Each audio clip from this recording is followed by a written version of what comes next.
ખેલે છે એવો ભાવ કરીને આપણે જ્યારે ઠાકોરજીની સેવા કરીએ તો આપણી સાથે પણ ઠાકોરજી સાનુભાવ જતાવે ને જતાવે. હાલની આજના તારીખોમાં પણ સાનુભાવ મળે છે આ બેઠકમાં ઘણા બધી વસ્તુ હું પણ અનુભવ કરું છું.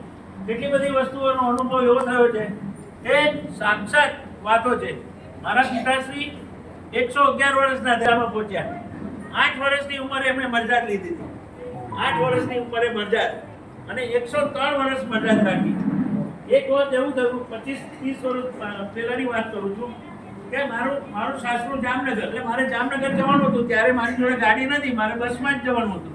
હું ને મારા વાઈફ ને મારા 2 છોકરાઓ જામનગર જવાનું નક્કી કર્યું. મારા પિતાશ્રી ઓછામાં ઓછી 30 થી 35 વખત અંદરથી બહાર આવીને મને કે, રાજુ તું જામનગર જાય છે ને તો બ્રહ્મકુશલરાજની મહારાજને પેલે મળજે, તારા સાસરે પણ જજે અને બ્રહ્મકુશલરાજની મહારાજને પેલે મળજે અને તારે પછી તું ઘરે જજે તારા સાસરે. હવે આટલી બધી વખત મને કીધું તો મેં કીધું જાઓ, મારીને એમની નીકળી જાય એટલે મેં કીધું ના હું નહીં જાઉં બોલો. પછી મને વિચાર આવ્યો કે બધી વખત કીધું છે કંઈક આમાં સાનુભાવની ખોટી છુપાયેલી છે. એટલે હું જેવો 5 વાગે ત્યાં જામનગર પહોંચ્યો, આ મારાથી ઘરેની વાત છે. જામનગર પહોંચ્યો ત્યાં મારો સારો લેવા આવ્યો હતો મારી વાઈફને મને. મેં કીધું તારી બેન છોકરાઓને તું લઈ જા, હું હવેલીએ જઈને આવું છું. હવેલી મોટી હવેલી છે જામનગરમાં, મદન મોહનલાલજી બિરાજે ત્યાં, ગદાધર દાસના ઠાકોરજી ચલેબી અડુગ્યા એ તો એ ઠાકોરજી ત્યાં બિરાજે છે. એટલે હું હવેલી ગયો તો નીચે દરીખાનામાં પૂછ્યું કે ભાઈ મહારાજશ્રી ક્યાં બિરાજે છે? તો બધા કહે કે મહારાજશ્રી તો ઉપર બિરાજે છે પણ એમનું શ્રીઅંગ સારું નથી એટલે કોઈને મળવા નથી દેતા. અરે મેં કીધું બાપુજી એટલી બધી વખત કીધું છે અને આ મને મળવા નહીં દે તો શું થશે?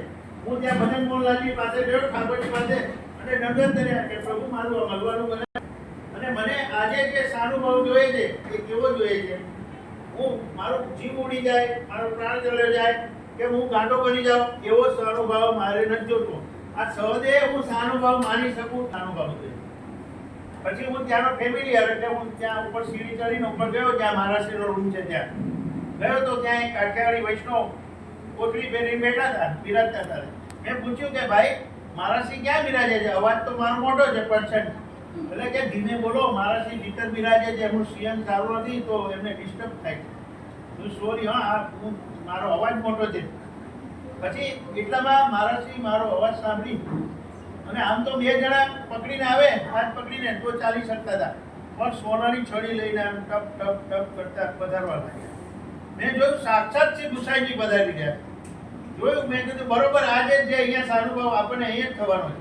બહાર આવીને પૂછે છે કે તને તારા બાપુજીએ મોકલ્યો છે ને? હા, જો અહીંયા તેલીપતિ થઈ ગઈ કે મારા બાપુજીએ મને મોકલ્યો છે એટલે કેમ ખબર પડી ગઈ? એમ તો આ કૃપાનંદ મારા બાપુજીએ મને મોકલ્યો છે. કે કેમ છે તારી મમ્મી, તારા ભાઈઓ, તારી ભાભીઓ, તારા છોકરાઓ બધા કેમ છે? તું બધા જ બરોબર છે, પણ આપણું શ્રીઅંગ કેવું? આમ મને કે હે મારું શ્રીઅંગ કર દર્શન. શંખ ચક્ર ગદા પદ્મા 4 આયુધ કરીને આડા થઈ ગયા. અરે મારો અવાજ અત્યારે પણ મારા રૂવાડા ઉભા થઈ જાય છે. તો જે દર્શન કર્યા મારાથી બોલાય નહીં, જે હોય મારે બોલી શકતો. પછી એક બીજા સમારી લીધી અંદર અને પછી પોતે ફ્રેશ થવા ગયા અને પેલા કાઠિયાવાડી વૈષ્ણવને કહી ગયા કે આને હમણાં નીચે ના જવા દે, એ તો આ પડી જશે ક્યાંક. એને પછી તંત્રામાં છે